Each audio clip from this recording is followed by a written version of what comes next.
शुरुआत में हमें समुद्री डाकुओं की दुनिया से दिखाया जाता है। समुद्र के सबसे बड़े और सबसे खतरनाक डाकू गोल्ड रॉजर को आज गिरफ्तार कर लिया गया।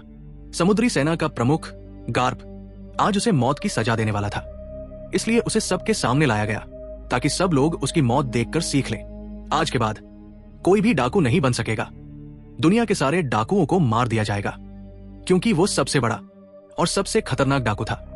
उसने जीवन भर बहुत सारा खजाना लूटा था और उसे किसी खास जगह पर छुपा रखा था। लेकिन गोल्ड रॉजर सबको बताता है, मैंने समुद्र में बहुत सारा खजाना छुपा रखा है, इसलिए सब लोग समुद्र में जाओ और मेरे खजाने को ढूंढो। लोग ये सुनकर बहुत खुश हो जाते हैं। वे उसके लिए नारे लगाने लगते हैं। अब लोगों में खजाना ढूंढने का जोश आ गया था। ये देखकर समुद्री सेना का प्रमुख गार्प बहुत गुस्सा हो जाता है और तुरंत उसे मारने का हुक्म दे देता है। 2 सैनिक अपने बड़े हथियारों से उसे मार देते हैं और डाकू मर जाता है। लेकिन अब सारे लोग वहां से खजाना ढूंढने के लिए निकल पड़ते हैं। मतलब अब वे खुद डाकू बनने का फैसला कर चुके थे। समुद्री सेना का प्रमुख बहुत नाराज हो जाता है। उसका प्लान उल्टा पड़ गया। वो डाकुओं को खत्म करना चाहता था, लेकिन उस डाकू की मौत के बाद अब बहुत सारे नए डाकू सामने आ गए और यहीं से शुरू होती है असली कहानी। 22 साल बाद की कहानी शुरू होती है। हम कहानी के हीरो लूफी को एक नाव में देखते हैं। लूफी भी उसी बड़े डाकू का खजाना ढूंढने जा रहा है। वो समुद्र का सबसे बड़ा डाकू बनना चाहता है। उसकी यात्रा बहुत लंबी हो चुकी है, लेकिन जिस नाव पर वो सवार है उसमें पानी घुसने लगा है। कई दिनों से यात्रा कर रहा है। डूबने से बचने के लिए लूफी जल्दी से एक ड्रम में छुप जाता है। उसका सारा सामान पानी में तैरने लगता है, लेकिन ड्रम में छुपकर वो डूबने से बच जाता है। ड्रम तैरता हुआ 2 डाकू जहाजों के बीच पहुंच जाता है। दोनों जहाज एक दूसरे से लड़ रहे हैं। बड़े जहाज की कप्तान एक औरत है जिसका नाम अलविदा है। समुद्री सेना ने उसे पकड़ने के लिए बड़ा इनाम रखा है। वो अपनी टीम के साथ दूसरे जहाज पर हमला करती है। एक एक करके सबको मारती है और कैद कर लेती है। उसके साथ ही दूसरे जहाज का सामान लूटकर अपने जहाज पर ले आते हैं। वे लूफी वाला ड्रम भी उठाकर अपने जहाज पर ले आते हैं। रात होने पर लूफी ड्रम से बाहर निकलता है। एक कैदी लड़का उसे देखकर डर जाता है, जिसका नाम कोबी है, और चिल्ला पड़ता है। लूफी उसके मुंह पर हाथ रखकर चुप कराता है और कहता है, डरो मत, मैं तुम्हें नुकसान नहीं पहुंचाऊंगा। लूफी बताता है कि वो भी डाकू है। कैदी लड़का कहता है, तुम तो डाकू जैसे नहीं लगते, तुम तो अच्छे दिखते हो। लूफी जवाब देता है, नहीं, सब डाकू एक जैसे नहीं होते, कुछ अच्छे भी होते हैं। यहाँ लूफी का बचपन दिखाया जाता है। हमें पता चलता है कि बचपन से ही लूफी डाकू बनना चाहता था। उसे एक डाकू शैंक्स बहुत पसंद था। लूफी उसे अपना हीरो मानता था। जब शैंक्स अपनी टीम के साथ वापस आता है तो लूफी कहता है, मुझे अपनी टीम में शामिल कर लो। शैंक्स कहता है, बेटा तुम अभी छोटे हो, डाकू बनने के लिए तैयार नहीं हो, ये काम बहुत खतरनाक है। ये सुनकर लूफी बहुत उत्तेजित हो जाता है। वो जहाज के सबसे ऊंचे हिस्से पर चढ़ जाता है, सबका ध्यान अपनी तरफ खींचता है और चाकू से अपना चेहरा काटकर निशान बना लेता है ताकि सब देख ले कि अब वो बच्चा नहीं है और डाकू बन सकता है। कहानी फिर वर्तमान में आती है। लूफी ये सब कोबी को बता रहा है। कोबी पूछता है, तुम डाकू बनने का सपना कैसे देख सकते हो? डाकू बनना कोई खास बात नहीं है। लूफी कहता है, नहीं, डाकू बनना बहुत अच्छी बात है। दोस्तों के साथ समुद्र पर घूमना, एडवेंचर करना, और कोई कुछ नहीं कहता। डाकू पूरी तरह आजाद होते हैं, इसलिए मुझे डाकू बनना बहुत पसंद है। कोबी कहता है, मैं भी आजाद होना चाहता हूं, लेकिन इस जहाज की कप्तान ने मुझे कैद कर रखा है और कभी आजाद नहीं करेगी। कप्तान के खर्राटे इतने जोर से आ रहे हैं कि लूफी पूछता है, ये क्या आवाज है? क्या तुमने समुद्री राक्षस रख रखा है? कोबी कहता है, नहीं, ये कप्तान के खर्राटों की आवाज है। कोबी चुपके से लूफी को ऊपर ले जाता है और कहता है, सब सो रहे हैं, तुम भाग जाओ। लूफी भागने लगता है, लेकिन शोर से सब जाग जाते हैं। कप्तान अलविदा भी आ जाती है। कप्तान सोचती है कि कैदी लड़का उसे धोखा दे रहा था, इसलिए वो दोनों पर हमला करती है। पहले लड़के पर वार करती है, लेकिन लूफी आगे आकर हथियार को हटा देता है और लड़के को बचा लेता है।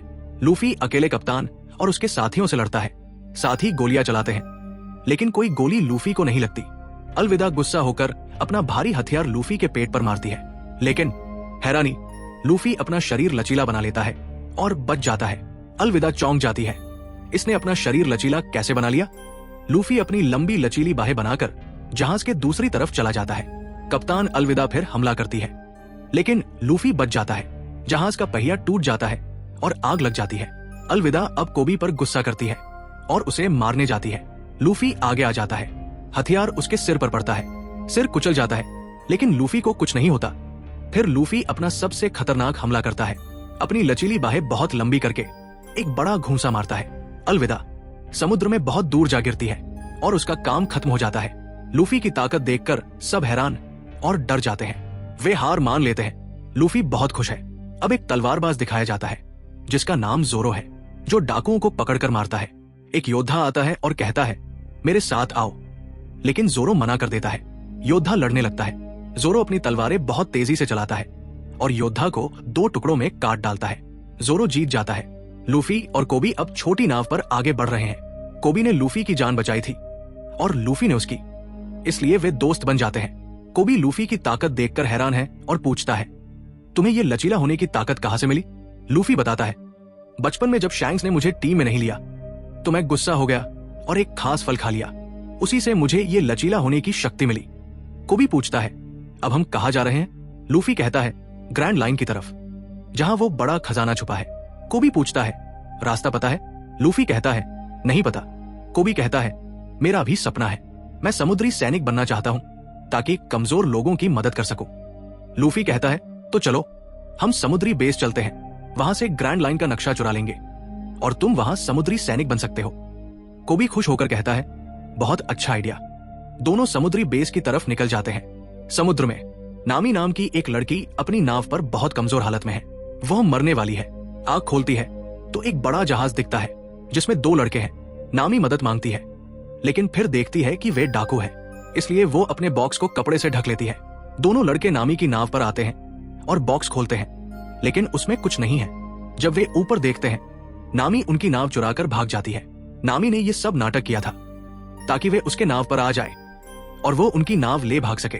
नामी भी पास के समुद्री बेस पर पहुंच जाती है। लूफी और कोबी होटल में खाना खा रहे हैं। जोरो भी वहां आता है।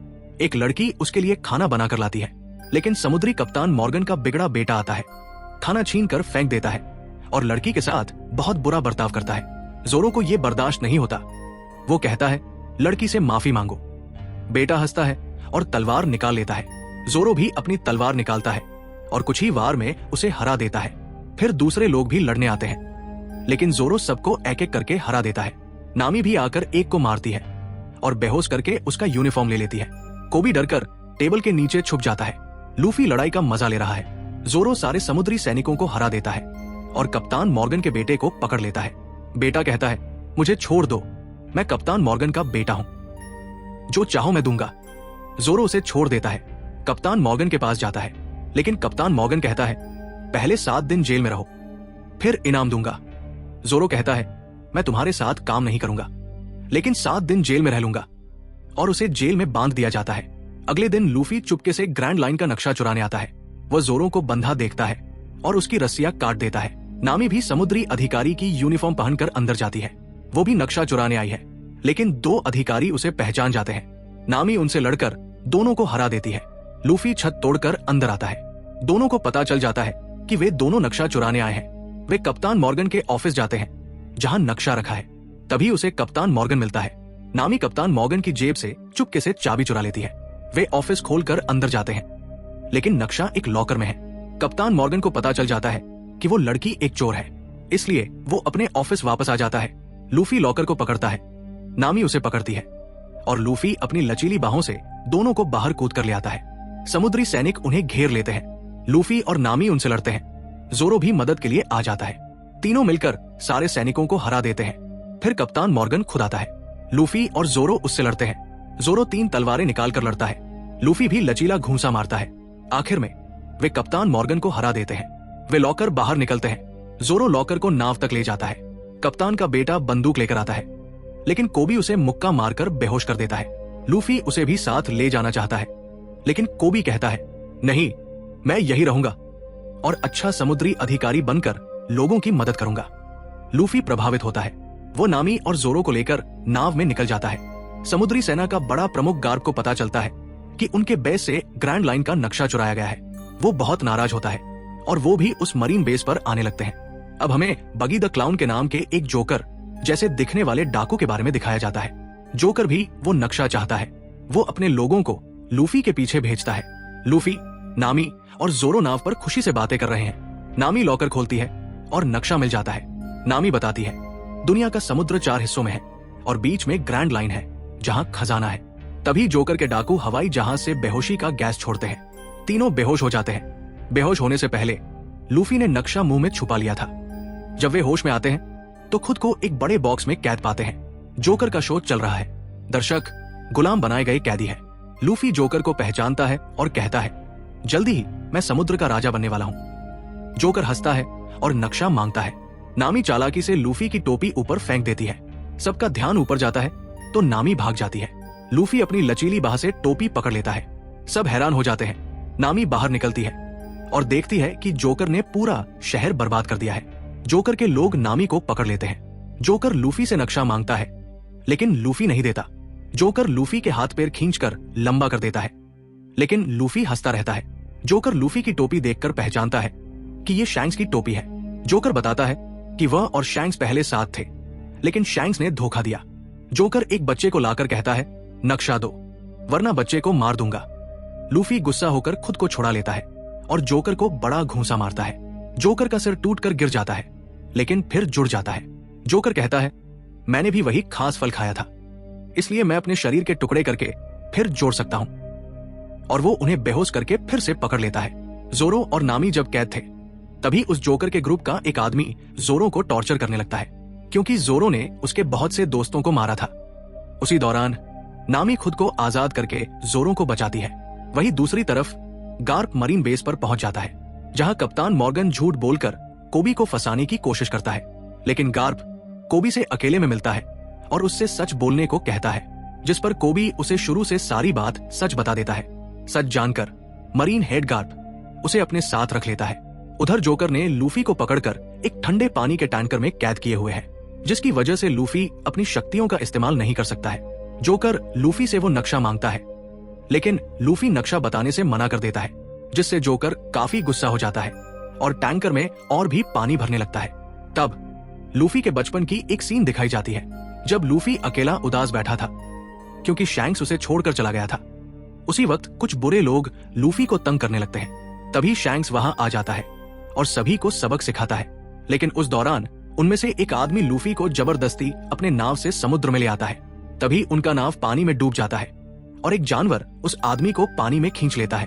ठीक उसी वक्त शैंक्स वहां आकर लूफी को अपने नाव पर खींच लेता है लेकिन तभी एक बड़ा समुद्री राक्षस पानी से बाहर आकर उन्हें खाने की कोशिश करता है लेकिन शैंक्स अपनी शक्तियों से उस राक्षस को नियंत्रित करके वापस भेज देता है। पर शैंक्स अपना एक हाथ खो देता है। ये सब देखकर छोटा लूफी समझ जाता है कि वो अभी समुद्री डाकू बनने के लिए बहुत छोटा है। जाते जाते शैंक्स उसे अपनी टोपी देता है जिसे लूफी हमेशा पहने हुए रहता है। उसी टोपी को जोकर वर्तमान समय में लूफी के सामने खराब कर रहा था लेकिन टैंक में बंद होने के कारण लूफी कुछ कर नहीं पाता है और वो टैंक में डूबने लगता है। उसी वक्त नामी और जोरो दोनों वहां आ जाते हैं। नामी टैंक पर हमला करके उसे कमजोर कर देती है। नामी और जोरो दोनों मिलकर जोकर से लड़ने लगते हैं। उसी दौरान टैंक टूटने के कारण लूफी बाहर आ जाता है और वो उल्टी करके नक्शा बाहर निकाल देता है। अब उसके सामने था वो नक्शा और उसकी टोपी लेकिन लूफी अपनी टोपी उठाता है और जोकर उस नक्शा को ले लेता है। नामी और जोरो दोनों जोकर पर हमला करते हैं। जोकर अपने टुकड़े करके लूफी, नामी और जोरो पर हमला करता है।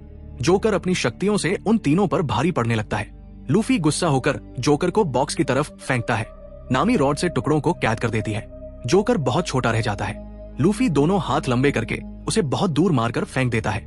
लूफी अब नामी को नक्शा दे देता है क्योंकि उसे नामी पर यकीन हो गया था और तीनों दोस्त बन जाते हैं। इसके बाद वे सारे कैदियों को आजाद कर देते हैं। समुद्री सेना का प्रमुख गार्प कप्तान मॉर्गन को पकड़ लेता है क्योंकि वो एक बुरा अधिकारी है, इसलिए वो नया समुद्री दल बनाता है जिसमें कोबी और कप्तान मॉर्गन का बेटा भी शामिल है। वे लूफी को पकड़ने निकलते हैं। लूफी, नामी और जोरो नाव में निकल जाते हैं। नामी अकेले किसी को फोन करके कहती है नक्शा मेरे पास है, मैं आ रही हूं।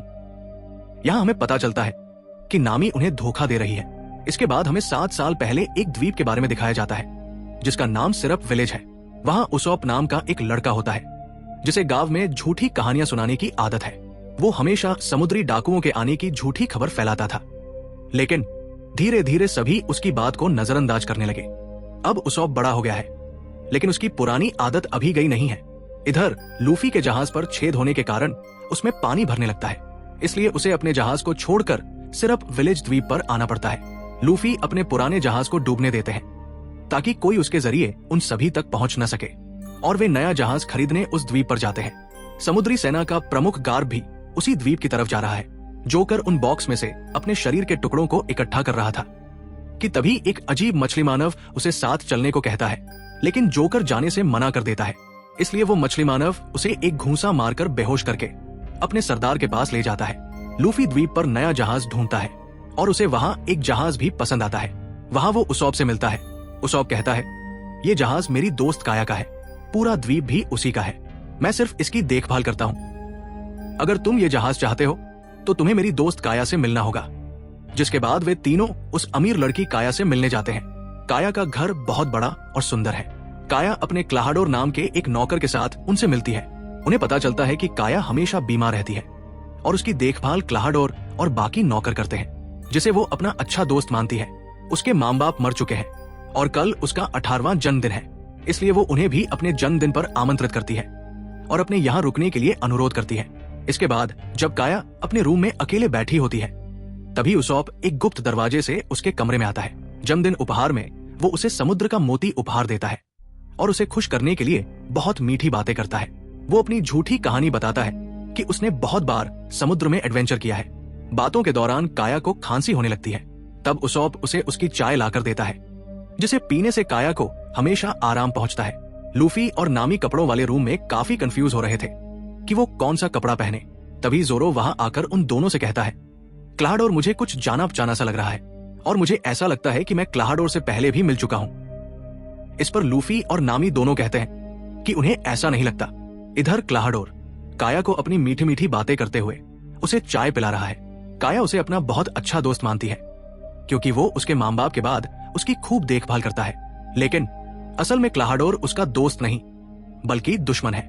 वो अपने और बाकी नौकरों के साथ मिलकर काया को रोज थोड़ा थोड़ा जहर दे रहे हैं ताकि वो मर जाए और सारी संपत्ति और द्वीप क्लाहाडोर का हो जाए। इसी वजह से काया हमेशा बीमार रहती थी। उसके साथी नौकर काया के 18वें जन्मदिन पर उसे मारने के लिए पूरी तैयारी कर रहे हैं ताकि वो जहरीला खाना खाकर मर जाए। इसके बाद रात को पार्टी होती है।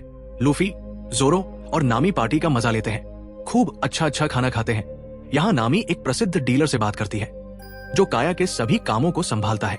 तभी काया क्लाहाडोर के साथ पार्टी में आती है और अपने डीलर से मिलती है। यहाँ जोरो क्लाहाडोर से बात करते हुए पूछता है, क्या हम कभी मिल चुके हैं? जिसमें क्लाहाडोर जवाब देता है, नहीं, हम पहली बार मिल रहे हैं। डीलर जब काया से कुछ जरूरी बात करना चाहता है तभी क्लाहाडोर उन्हें रोक देता है और कहता है, बातें तो बाद में भी होती रहेंगी, उससे पहले सब खाना खा ले। खाना खाने के दौरान लूफी काया को बताता है कि वो एक डाकू है और वो ग्रैंड लाइन जा रहे हैं, इसलिए उसे उसका जहाज चाहिए। तब काया कहती है, आज रात 12 बजे के बाद से वो अपनी संपत्ति की मालकिन बन जाएगी, जिसके बाद वो उन्हें वो जहाज दे देगी। तभी वो खांसने लगती है। तब क्लाहाडोर सभी को कहता है, इसे आराम की जरूरत है, इसलिए आप लोग चले जाइए। लेकिन काया उन्हें जाने से मना कर देती है और अपने यहाँ रुकने को कहती है। उधर जब मरीन चीफ गार्ड कोबी के साथ बैठा हुआ था तभी कप्तान मॉर्गन का बेटा आकर बताता है, सिर्फ विलेज द्वीप के पास हमें लूफी का सामान मिला है। मरीन चीफ गार्ड कहते हैं, इसका मतलब लूफी उस द्वीप पर गया है, इसलिए तुम दोनों वहां जाओ और लूफी को पकड़कर ले आओ। जब डीलर अकेला था तभी क्लाहाडोर उसके पास आता है। वो डीलर को मारना चाहता था क्योंकि डीलर को सच्चाई पता चल गई थी और वो उसकी सच्चाई काया को बता देगा, इसलिए वो डीलर को मार देता है। अब हम जोकर को देखते हैं जिसे वो मछली मानव अपने सरदार आर्लोंग के पास ले आया था। तब आर्लोंग कहता है, मैं यहाँ का मालिक हूँ और ये मेरा इलाका है, अगर तुम यहाँ कुछ लूटोगे तो मुझे आधा हिस्सा देना पड़ेगा। तब वो जोकर बोलता है, मैं कुछ कर भी नहीं पा रहा हूँ। लूफी नाम का एक डाकू यही घूम रहा है और उसके पास ग्रैंड लाइन का नक्शा भी है और वो 1 पीस खजाने की तलाश में है। तब आर्लोंग जोकर से पूछता है, वो कहाँ है? तब जोकर बोलता है, मुझे नहीं पता, पर मैं उसे ढूंढने में तुम्हारी मदद करूंगा, इसलिए मुझे छोड़ दो। इधर लूफी और जोरो दोनों और खाना खाने और शराब पीने के लिए अपने अपने रूम से बाहर आते हैं और किचन में जाते हैं जहां उसौप पहले से ही मौजूद था। तब वो लोग आपस में बातें करने लगते हैं। थोड़ी देर बाद नामी भी अपने रूम से बाहर आकर सामान चोरी करने लगती है और फिर वो काया के कमरे में जाती है। तब काया उसके पास बैग देखकर समझ जाती है कि नामी चोरी कर रही है, लेकिन फिर भी वो उसे कुछ नहीं कहती और दोस्तों की तरह ही बात करने लगती है। इधर बातों ही बातों में उसॉप लूफी को बताता है कि उसके पिता भी एक डाकू थे, लेकिन वो अभी कहाँ है उसे नहीं मालूम। उसके पिता का नाम जानकर लूफी कहता है, मैंने उनके बारे में सुना है। लूफी उसॉप से कहता है, तुम अपने पिता से एक दिन जरूर मिलोगे, मुझे यकीन है। तब जोरो उसॉप से पूछता है, यहाँ शराब कहाँ मिलेगी? तब उसॉप उसे बताता है, शराब वहां बेसमेंट में है। इसके बाद जब दोनों बेसमेंट में जाते हैं तो उन्हें डीलर का मरा हुआ शरीर मिलता है। तभी उनके सामने क्लाहाडोर आ जाता है और अपने 5 ब्लेड वाले हाथों से हमला करता है। जोरो समझ जाता है कि क्लाहाडोर कोई और नहीं बल्कि ब्लैक आर्मी का कप्तान कैप्टन कुरो है और इसके ऊपर भी अच्छा इनाम रखा हुआ है। इसके बाद क्लाहाडोर और जोरो के बीच लड़ाई शुरू हो जाती है। क्लाहाडोर अपनी शक्तियों से जोरो पर भारी पड़ रहा था कि तभी उसके एक आदमी ने पीछे से जोरो के सिर पर मारकर उसे बेहोश कर दिया। इसके बाद जब वो उसॉप को पकड़ने की कोशिश करते हैं तब उसॉप मौका पाकर खिड़की से भाग जाता है। क्लाहाडोर अपने साथियों से डीलर और जोरो की लाश को ठिकाने लगाने को कहता है। उधर लूफी किचन में जहर वाला सूप पी लेता है। इससे वो मरता तो नहीं लेकिन बेहोश हो जाता है। इधर नामी और काया बात करते करते अच्छी दोस्त बन जाती है और जो सामान उसने चुराया था उसे वापस कर देती है। इधर क्लाहाडोर के नौकर जोरो और डीलर को कुएं में फेंक देते हैं। उसॉप सभी को सच बताने की कोशिश करता है लेकिन कोई उसकी नहीं मानता। उसी दौरान कोबी मरीन आर्मी के साथ आ जाता है। उसॉप कोबी को बताता है, यहाँ ब्लैक आर्मी का कप्तान कैप्टन कुरो भेष बदल कर रह रहा है। तब कप्तान मॉर्गन का बेटा कहता है, ब्लैक आर्मी का कप्तान कैप्टन कुरो को मेरे पिता ने मार दिया था, इसलिए हम यहाँ सिर्फ लूफी के लिए आए हैं। लूफी के बारे में सुनकर उसॉप उन्हें लूफी के पास ले जाने लगता है। इधर जब नामी किचन में आकर देखती है कि लूफी बेहोश पड़ा हुआ है, उसे समझ नहीं आ रहा था कि लूफी को क्या हुआ। तभी किसी के आने की आवाज सुनकर नामी छिप जाती है और वो देखती है कि क्लाहाडोर के साथ ही आकर देखते हैं कि लूफी बेहोश है। तब वो दोनों अपने प्लान के बारे में बात करने लगते हैं और ये सब नामी सुन लेती है। घर के बाहर उसॉप मरीन आर्मी को ले आया था। वो कोबी को बताता है, ये ब्लैक आर्मी का कप्तान कैप्टन कुरो है, लेकिन क्लाहाडोर सभी को बताता है इसका दिमागी हालत ठीक नहीं है, ये ऐसे ही कहानियां बनाता रहता है और गांव वाले इसके बारे में जानते हैं, इसलिए कोई भी उसॉप की बातों पर विश्वास नहीं करता। पर कोबी को क्लाहाडोर पर थोड़ा शक हो रहा था। तब कप्तान मॉर्गन का बेटा क्लाहाडोर से लूफी के बारे में पूछता है। तब क्लाहाडोर लूफी को मरीन आर्मी को सौंप देता है और उसॉप भागकर काया के पास जाता है। इधर नामी क्लाहाडोर के एक साथी को बेहोश करके काया के पास जाती है, जिसके बाद नामी और उसॉप दोनों मिलकर काया को क्लाहाडोर की सच्चाई बताते हैं कि वो तुम्हारा दोस्त नहीं बल्कि दुश्मन है। वो तुम्हें मारकर तुम्हारी सारी संपत्ति ले लेगा। इधर जोरो को वापस होश आ जाता है, जिसके बाद वो कुएं से बाहर आने की कोशिश करता है, लेकिन वो बार बार वापस फिसल कर गिर रहा था। तब उसे अपने बचपन की बात याद आती है, जब उसने अपने एक दोस्त से वादा किया था कि वो एक दिन दुनिया का बहुत बड़ा तलवारबाज बनेगा। लेकिन कुछ दिन बाद उसके दोस्त मर जाती है, जिससे वो बहुत दुखी होता है और अपने वादे को पूरा करने की ठान लेता है। ये सोचकर वो अपनी पूरी कोशिश करके कुएं से बाहर निकल आता है। इधर रात को 12 बज गए थे और काया अब 18 साल की हो गई थी और अब क्लाहाडोर घर के सभी दरवाजे बंद करके काया को मारने आता है। लेकिन काया नामी और उसॉप के साथ दीवार के पीछे के रास्ते से भागने लगती है, लेकिन काया के खांसने की वजह से क्लाहाडोर को पता चल जाता है कि काया कहाँ छिपी है, जिसके बाद क्लाहाडोर उन पर हमला करता है। इधर को भी लूफी को पकड़कर अपने साथ ले जा रहा था कि तभी लूफी को होश आने लगता है। लूफी उनसे अपने दोस्तों को बचाने के लिए उन्हें खुद को आजाद करने को कहता है। कप्तान मॉर्गन का बेटा उस पर गन तान देता है। तभी जोरो वहां आकर सभी को पीटकर लूफी को आजाद कर देता है, जिसके बाद जोरो और लूफी अपने दोस्तों को बचाने के लिए आगे बढ़ते हैं। इधर घर में नामी, काया और उसॉप एक रूम में छिप जाते हैं। उन्हें खोजते हुए क्लाहाडोर भी वहां आ जाता है। उसी दौरान लूफी और जोरो दोनों किसी तरह घर के अंदर घुस जाते हैं। दोनों अलग अलग होकर अपने दोस्तों को खोजने लगते हैं। तब जोरो के सामने क्लाहाडोर के साथ ही आकर लड़ने लगते हैं। इधर नामी काया के साथ भागने की कोशिश करती है, लेकिन क्लाहाडोर उन्हें पकड़ लेता है। उसॉप उन्हें बचाने की कोशिश करता है, लेकिन क्लाहाडोर उसे दूर फेंक देता है, जिसके बाद वो नामी और काया पर हमला करने की कोशिश करता है। लेकिन तभी लूफी वहां आकर उसे रोक लेता है, जिसके बाद उन दोनों के बीच जबरदस्त लड़ाई शुरू हो जाती है। पहले तो क्लाहाडोर लूफी पर भारी पड़ता है, लेकिन फिर भी लूफी उसे हरा देता है। इधर जोरो भी उसके नौकरों को हरा देता है और अब नामी सभी को यहाँ से निकलने को कहती है, क्योंकि मरीन आर्मी को पता चल गया है कि हम सब यहाँ हैं, इसलिए उनके आने से पहले उन्हें यहाँ से भागना होगा। अब इनके पास जहाज नहीं था, इसलिए काया उन्हें नया जहाज दे देती है उसौप भी उनके साथ एडवेंचर पर जाने को तैयार हो जाता है, जिसके बाद ये चारों जहाज में बैठकर द्वीप से निकल जाते हैं। हमें पता चलता है कि क्लाहाडोर भी बच गया है और वो भी एक नाव में भाग जाता है। इधर कोबी मरीन चीफ गार्प से माफी मांगता है कि वो लूफी को पकड़ नहीं पाया। मरीन चीफ गार्प लूफी की नाव देख लेता है और हमला शुरू कर देता है। इधर सब अपने नए जहाज पर बहुत खुश थे, लेकिन तभी इन पर बम से हमला होने लगता है। लूफी दूरबीन से मरीन चीफ गार्प को देखता है और चौंक कर कहता है, अरे दादाजी। ये सुनकर सब हैरान हो जाते हैं। अब कहानी लूफी के बचपन की दिखाई जाती है। हम देखते हैं कि गार्प बचपन से ही चाहते थे कि लूफी एक बहादुर मरीन अधिकारी बने, लेकिन लूफी हमेशा से समुद्री डाकू बनने का सपना देखता था। जब छोटे लूफी ने अपने दादा से कहा, मैं बड़ा होकर डाकुओं का राजा बनूंगा, तो गार्प को इतना गुस्सा आया कि उन्होंने लूफी को उठाकर फेंक दिया और उसका जहाज भी तोड़ दिया। कहानी वापस वर्तमान में आती है।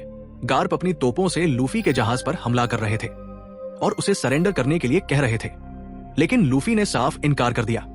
इस पर गार्प ने गुस्से में एक बड़ा तोप का गोला सीधे उनकी तरफ दाग दिया। ये देखकर लूफी ने अपने शरीर को एक बड़े गुब्बारे की तरह फुला लिया। जैसे ही गोला उससे टकराया, वो रबर की तरह उछलकर वापस गार्प के जहाज पर जा लगा।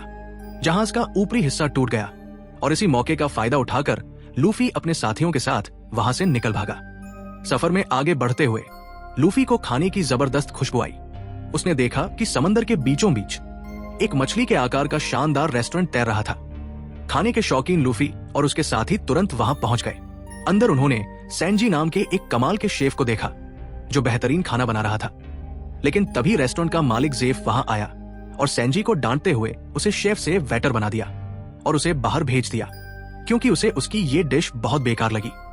बाहर आकर सैंजी ने देखा कि दो लोग रेस्टोरेंट का माहौल खराब कर रहे हैं। उसने गुस्से में दोनों को लात मारकर सबक सिखाया और फिर वो लूफी की टेबल पर ऑर्डर लेने चला गया। दूसरी तरफ गार्प ने अपनी जहाज को ठीक कर लिया था। तब कोबी गार्प को कहता है, हमें दूसरे मरीन ग्रुप से मदद मांग लेनी चाहिए, लेकिन गार्प मना कर देता है। उसे लूफी को पकड़ने के लिए और भी ताकत की जरूरत थी, इसलिए उन्होंने ड्रैक्यूल मिहोक नाम के एक खतरनाक डाकू को फोन लगाया जो दुनिया का सबसे बड़ा तलवारबाज माना जाता था। ड्रैक्यूल मिहोक अभी एक डाकू के ग्रुप से लड़ रहा था, जिसमें वो अकेले सभी डाकुओं पर भारी पड़ता है और उनके नाव को भी डुबा देता है। गार्प ड्रैक्यूल मिहोक को लूफी के बारे में बताते हैं और कहते हैं, कैसे भी करके लूफी को जिंदा पकड़कर मेरे पास ले आओ। लॉबी ये सब छिपकर सुन रहा था। ड्रैक्यूल मिहोक के बारे में कोबी कप्तान मॉर्गन के बेटे से पूछता है। तब वो बताता है, मिहोक भी एक डाकू है और वो दुनिया का सबसे खतरनाक तलवारबाज है। जब सरकार कुछ खतरनाक डाकुओं को नहीं रोक पाती, इसलिए वो उनसे हाथ मिलाकर अपना काम निकलवा लेती है। ये डाकू मरीन की मदद करते थे और बदले में मरीन उनके कामों में दखल नहीं देते थे। ये देखकर लूफी के दोस्त कोबी को बहुत अजीब लगा। उसने गार्प से पूछा, हम डाकुओं को पकड़ने के लिए डाकुओं की मदद क्यों ले रहे हैं? गार्प ने उसे समझाया, दुनिया ऐसी ही है, कभी कभी हमें वो भी करना पड़ता है जो हमें सही नहीं लगता। उधर रेस्टोरेंट में लूफी और उसके दोस्तों ने पेट भरकर खाना खाया।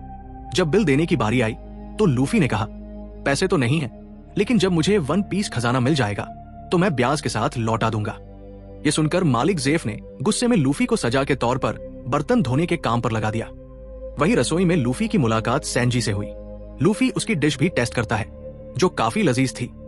सैंजी ने लूफी को बताया कि उसका सपना दुनिया का सबसे बेहतरीन शेफ बनना है और ऑल ब्लू नाम की एक ऐसी जगह ढूंढना है जहां दुनिया की हर तरह की मछलियां और मसाले मिलते हैं। तभी वहां डॉन क्रीग नाम का एक भूखा डाकू आया। सैंजी ने दया करके उसे खाना खिलाया। लूफी ने सैंजी को अपने ग्रुप में शामिल होने को कहा और उसके जैसे शेफ का ग्रुप में होना सही रहेगा। वो 1 पीस का भी जिक्र करता है। 1 पीस का नाम सुनते ही डॉन क्रीग ने लूफी को बताया कि वो और उसके साथी भी 1 पीस की तलाश करते करते ग्रैंड लाइन गए थे, लेकिन वो इतनी खतरनाक जगह है कि वहां उसके सभी साथी मारे गए और सिर्फ वही जिंदा बच पाया। वहीं नीचे हम देखते हैं कि मिहोक भी आ गया है और वो उसौप के बगल में बैठकर शराब पीकर अपने बारे में बता रहा है कि कैसे उसने और उसके साथी लूफी ने मिलकर मरीन के चीफ को हरा दिया। लूफी का नाम सुनकर मिहोक उसौप से लूफी से मिलवाने को कहता है, जिसके बाद वो मिहोक को जोरो और नामी के पास ले जाता है। जोरो मिहोक को देखकर पहचान लेता है। जोरो का सपना दुनिया का सबसे बड़ा तलवारबाज बनना था और इसके लिए उसे मिहोक को हराना जरूरी था। और अपने दोस्त का वादा पूरा करने के लिए वो मिहोक को अपने साथ लड़ने के लिए चुनौती देता है। तब मिहोक उसकी चुनौती स्वीकार कर लेता है और उसे सुबह में मिलने को कहता है।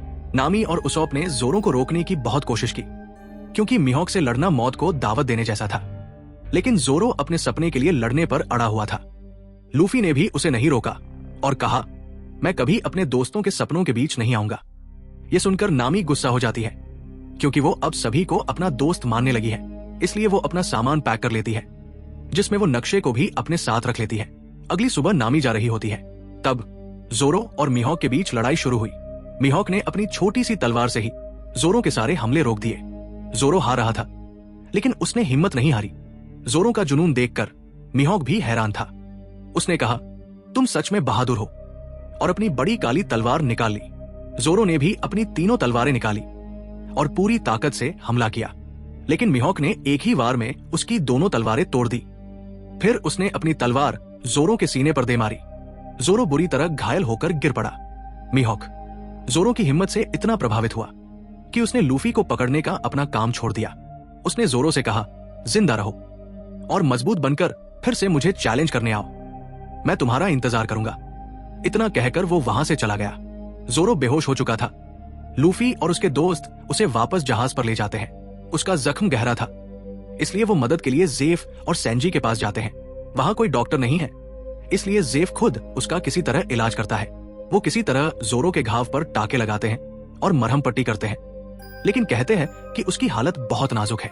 जब गार्प अपने जहाज पर जाता है और मिहोक को वहां देखता है, उसे पता चलता है कि मिहोक ने लूफी को नहीं पकड़ा, तो वो गुस्से से आगबबूला हो गए।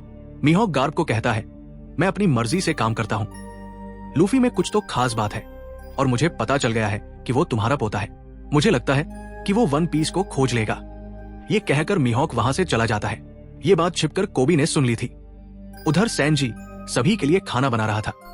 लूफी अपने दोस्त जोरो की हालत देखकर बहुत परेशान था, जिसके कारण वो कोई फैसला नहीं ले पा रहा था।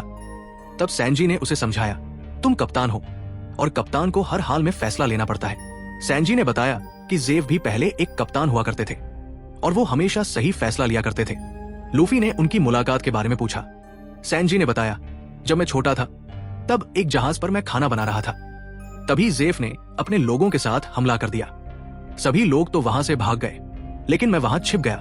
मैंने देखा कि जेफ वहां आया और उसने मेरी डिश टेस्ट किया, जो उसे अच्छा लगा, और उसके बाद उसने उसमें कुछ मसाला मिलाने लगा। तभी मौका देखकर मैंने उस पर हमला किया। वो मुझे मारने ही वाला था, लेकिन जैसे ही उसे पता चला कि वो डिश मैंने बनाई है और मैंने उसे अपने सपने के बारे में बताया कि मैं दुनिया का वो प्रसिद्ध द्वीप ढूंढकर वहां खाना बनाकर दुनिया का सबसे बड़ा शेफ बनूंगा, तभी एक बड़े तूफान के कारण जहाज डूब गया। लेकिन जब मैं होश में आया तो देखा कि मैं और जेफ समुद्र के बीच फंसे हुए हैं। उसने मुझे डूबने से बचा लिया था। जेफ के पास 2 बैग थे, एक छोटा और दूसरा बड़ा, जिसमें खाना था। उसने मुझे छोटा वाला बैग दे दिया और बड़ा वाला खुद रख लिया। मैंने उससे पूछा उसने ऐसा क्यों किया। तब जेफ ने बताया, वो बड़ा है, इसलिए उसे ज्यादा खाने की जरूरत है। जेफ ने मुझे दूसरी तरफ जाने को कहा ताकि कोई जहाज हमें दिखे तो हम मदद मांग सके, और जब तक कोई जहाज वहां नहीं आ जाता तुम मेरे पास नहीं आना। ये सुनकर मैं खाना लेकर दूसरी तरफ चला गया। फिर धीरे धीरे कुछ हफ्ते बीत गए। मेरा खाना धीरे धीरे खत्म होते जा रहा था। मुझे एक जहाज भी दिखाई दिया था, लेकिन मेरी आवाज उन तक नहीं पहुंच पाई और वो चले गए। ऐसे ही 1 महीने से ज्यादा बीत गए। इसलिए मैं चाकू लेकर जेफ का खाना चुराने गया। तब मैंने देखा कि उसका बड़ा वाला बैग ऐसे ही रखा हुआ है। चेक करने पर मुझे पता चला कि उस बैग में उसके लूटे हुए सामान थे। उसने खाना वाला बैग मुझे दे दिया था। जेफ ने उसे बचाने के लिए अपना एक पैर काटकर खा लिया था ताकि वो जिंदा रह सके। ये देखकर मैंने उससे पूछा, मैं तो तुम्हारा कोई भी नहीं लगता हूं, तो तुमने ऐसा क्यों किया। तब जेफ ने बताया, मेरा सपना भी तुम्हारी तरह बेस्ट शेफ बनने का था और मैंने अपनी पूरी जिंदगी उस द्वीप को ढूंढने में लगा दी। मैंने तुम्हें इसलिए बचाया कि तुम मेरा और अपना सपना पूरा कर सको। फिर कुछ दिन बाद एक जहाज ने आकर हमें बचाया, इसलिए तुम भी कप्तान जेफ की तरह डिसीजन लो। ये कहानी सुनकर भी लूफी को कुछ समझ नहीं आया, लेकिन नामी जोरो के पास बैठकर उसे कहानियां सुना रही थी ताकि वो होश में आ जाए। नामी ने गुस्से में लूफी से कहा, ये सब तुम्हारी वजह से हुआ है, तुम चाहते तो जोरो को रोक सकते थे। लूफी ने कहा, ऐसी बात नहीं है, मैं अपने दोस्तों के लिए कुछ भी कर सकता हूं, लेकिन उनके सपनों के बीच कभी नहीं आऊंगा। इसी तरह तुम्हारा भी तो कोई सपना होगा जिसे तुम पूरा करना चाहती होगी। ये सुनकर नामी भावुक हो गई और वहां से चली गई। उधर गार्प कोबी को बताता है, लूफी मेरा पोता है। मैं चाहता था कि वो एक मरीन अधिकारी बने, लेकिन उसने मेरी बात नहीं मानी और हमेशा मुझसे कहता रहता था कि वो एक डाकू बनना चाहता है। तब कोबी गार्ग को सलाह देता है, आपको लूफी को अपने हाल पर छोड़ देना चाहिए, क्योंकि लूफी पर डाकू बनने का भूत सवार है। वो मर जाएगा पर पीछे नहीं हटेगा। गार्प ने भी ठान लिया कि वो लूफी को वापस लाकर ही रहेगा। तभी रेस्टोरेंट में आर्लोंग नाम का एक खतरनाक मछली मानव अपने साथियों के साथ आ धमकता है। वो बहुत खतरनाक था और इंसानों से नफरत करता था। वो इंसानों को भी खा जाता था। वो जेफ के होटल में जाकर गुंडागर्दी करने लगता है। जेफ आर्लोंग से पूछता है, तुम कौन हो? तब आर्लोंग कहता है, मैं इस इलाके का मालिक हूं। उसने रेस्टोरेंट के मालिक जेफ को धमकाया और कहा, मैं लूफी नाम के एक लड़के को ढूंढ रहा हूं। अगर वो नहीं मिला तो मैं यहां सबको मारकर खा जाऊंगा। नामी ने छिपकर ये सब सुन लिया। वो घबराकर अपने दोस्तों के पास आई और बताया कि हमें यहां से भागना होगा। वो बताती है कि आर्लोंग बहुत खतरनाक है, लेकिन सैनजी ने कहा, मैं अपने रेस्टोरेंट को बचाने के लिए यही रहूंगा। लूफी भी उसके साथ खड़ा हो गया और बोला, मैं भी तुम्हारे साथ चलूंगा। और दोनों उस खतरनाक मछली मानव आर्लोंग का सामना करने के लिए चले गए। इधर आर्लोंग नीचे इंसानों को डरा रहा था। वो इंसानों से इसलिए नफरत करता है क्योंकि इंसान उसकी तरह समुद्र में रहने वाली मछलियों को खाते हैं। तभी वहां लूफी बाकी अपने दोस्तों के साथ पहुंचता है। लूफी आर्लोंग से पूछता है, तुमने कैसे मुझे ढूंढा? तभी आर्लोंग का एक साथी उस जोकर का सिर निकालकर टेबल पर रखता है, जिसका कटा हुआ कान लूफी की टोपी से बाहर आता है और जुड़ जाता है। इसका मतलब कि उस जोकर का कान उसके साथ था और वो ग्रैंड लाइन के नक्शे के बारे में भी जानता है और वो जोकर के सिर को दोबारा बैग में डाल देता है। आर्लोंग लूफी से नक्शा मांगता है, लेकिन लूफी देने से मना कर देता है। तभी जेफ वहां आकर आर्लोंग पर बंदूक से हमला कर देता है, लेकिन उसकी चमड़ी मोटी होने के कारण गोली का उस पर कोई असर नहीं होता। तब आर्लोंग का साथी जेफ को मारता है और उसे उठाकर फेंक देता है। ये देखकर सैनजी गुस्सा हो जाता है और वो उसे मारने लगता है, लेकिन उसे कुछ नहीं होता। जिसके बाद वो सैनजी को एक मुक्का मारकर दूर फेंक देता है।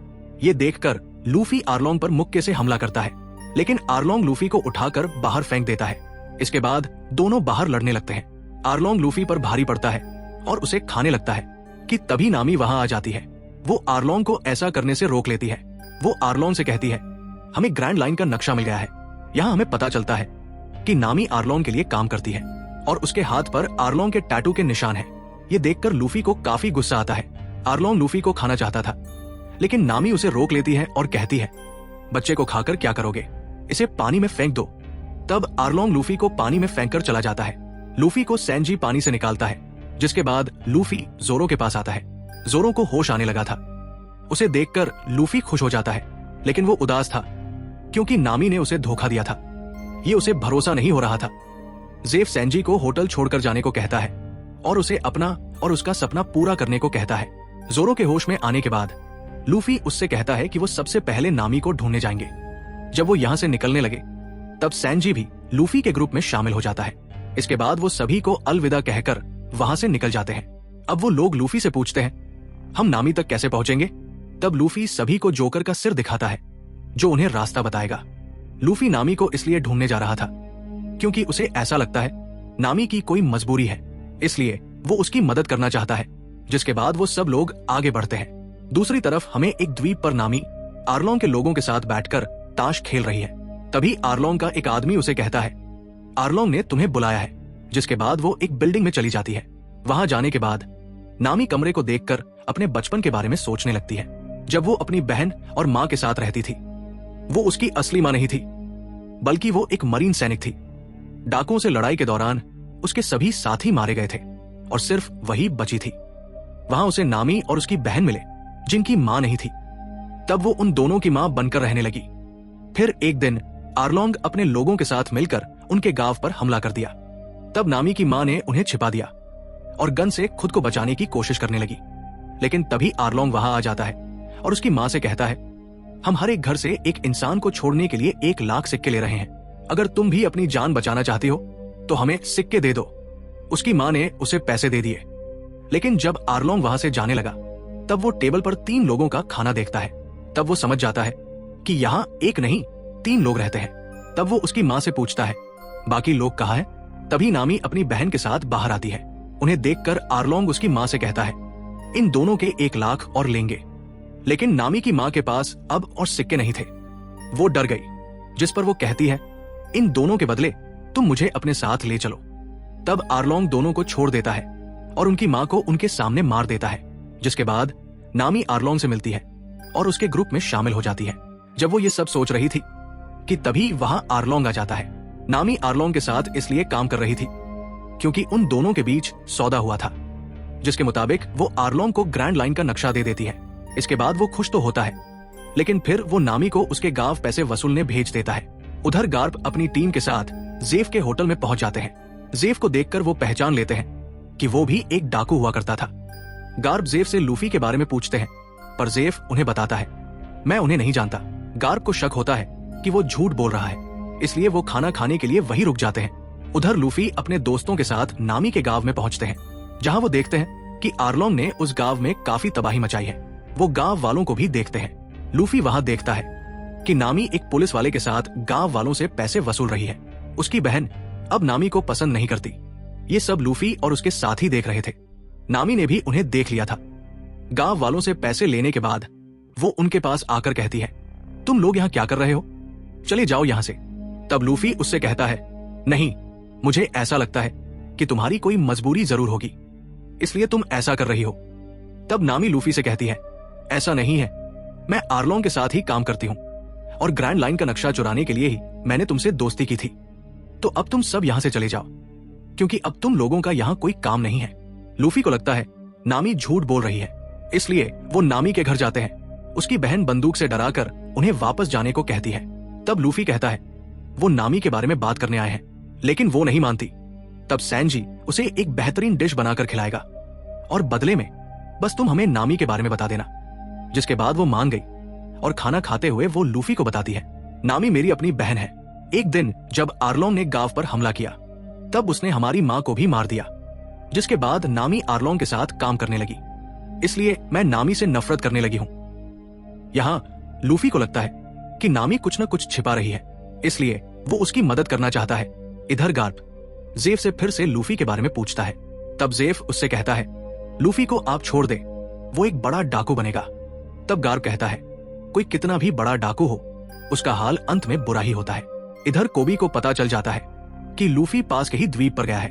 ये बात वो गार्प को बता देता है, जिसके बाद वो उस द्वीप की तरफ निकल जाता है। इधर नक्शा पाने के बाद आरलोंग पार्टी कर रहा होता है। तभी गांव वालों के पैसे लेकर नामी आरलोंग के पास आ जाती है और वो आरलोंग से अपने गांव वालों के बारे में बात करने को कहती है। तभी वहां मरीन आर्मी के कुछ लोग आ जाते हैं जो आरलोंग के लिए ही काम करते हैं। वो आरलोंग के बारे में किसी को खबर नहीं करते थे।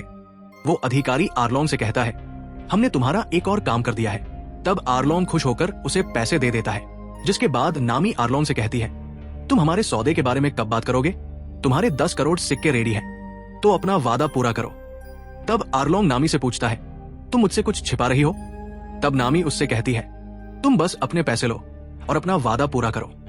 तभी हमें अतीत में दिखाया जाता है, जब आरलोंग ने गांव में कब्जा किया था। तब नामी आरलोंग से खुद को अपने टीम में शामिल करने को कहती है। मैं पूरे समुद्र का नक्शा समझ भी सकती हूँ और बना भी सकती हूँ। तब आरलोंग ने नामी को अपने टीम में शामिल कर लिया, लेकिन नामी ने उससे डील की। इसके बदले अगर वो उसे 10 करोड़ सिक्के देगी तो आरलोंग उसके गांव को छोड़ देगा। आरलोंग को लगा कि वो अभी बच्ची है और वो इतना पैसा नहीं कमा सकती, इसलिए वो उस वक्त मान गया था। लेकिन वर्तमान समय में उसने उतने पैसे जमा कर लिए हैं। तब आरलोंग कहता है, ठीक है, कल तुम सारे पैसे लेकर आ जाना। नामी के जाने के बाद आरलोंग उस मरीन अधिकारी को बुलाता है और उसे नामी के पीछे भेजता है, ताकि वो नामी के पैसे छीन ले और आरलोंग को गांव छोड़कर जाना न पड़े। इसके बाद नामी अपनी मां के कब्र को खोदकर पैसे निकालने लगती है। तभी उसकी बहन वहां आ जाती है, जो ये देखकर गुस्सा हो जाती है और उसे मारने लगती है। तभी गलती से बैग फट जाने से पैसे बाहर आ जाते हैं। तब नामी अपनी बहन को आरलोंग और उसकी डील के बारे में बताती है कि ये सब उसने गांव को बचाने के लिए किया। सच जानने के बाद नामी की बहन उससे सॉरी बोलती है। तभी वो मरीन अधिकारी वहां आ जाता है और उनसे कहता है, मुझे खबर मिली है कि कोई डाकू 10 करोड़ पैसे यहाँ छिपाए हुए हैं। जिसके बाद वो नामी के पैसे जब्त कर लेता है। नामी उन्हें रोकने की कोशिश करती है, लेकिन वो उस अधिकारी को रोक नहीं पाती।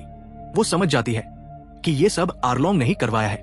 उधर आरलोंग अपने लोगों को इंसानों के खिलाफ खूब भड़काता है, जिसके बाद वो सभी फैसला करते हैं कि वो लोग सभी इंसानों को मार देंगे और नामी के गांव को भी जला देंगे।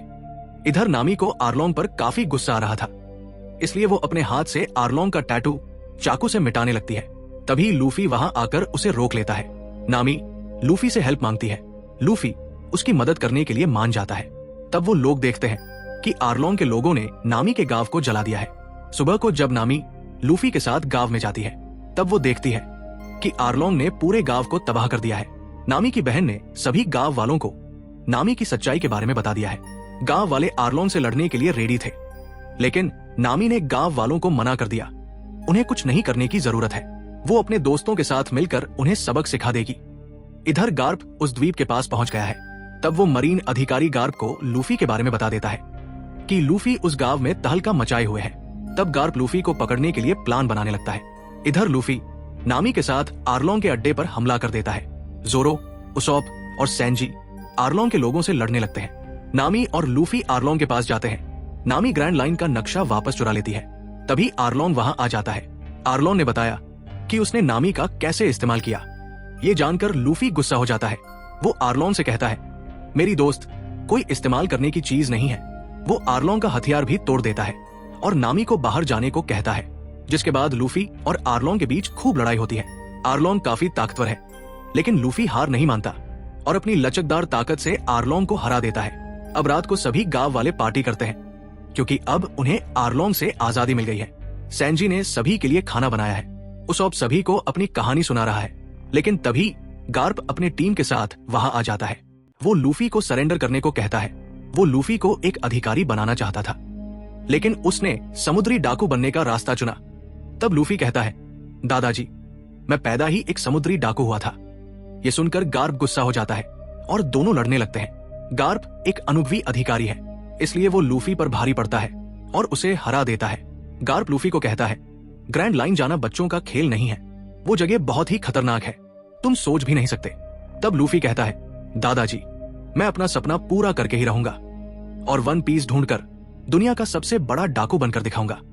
ये बोलकर लूफी हंसने लगता है। तब गार्प को कप्तान गोल्ड रॉजर की हंसी याद आती है। ये सुनकर गार्प उसे छोड़ देता है। वो अपने लोगों को कहते हैं, तुम लोग मेरा मुंह क्यों देख रहे हो? जाओ और आर्लोंग को पकड़कर मेरे पास ले आओ।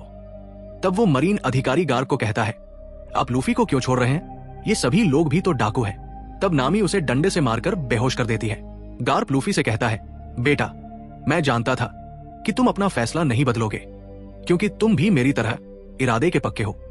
मैं तो बस तुम्हारा टेस्ट ले रहा था, लेकिन अब से तुम आजाद और अकेले हो। तब लूफी गार्प से कहता है, नहीं दादाजी मैं अकेला नहीं हूं, मेरे दोस्त मेरे साथ है। सुबह को कोबी लूफी के पास आता है और उसे उसके नाम का वांटेड पोस्टर देता है।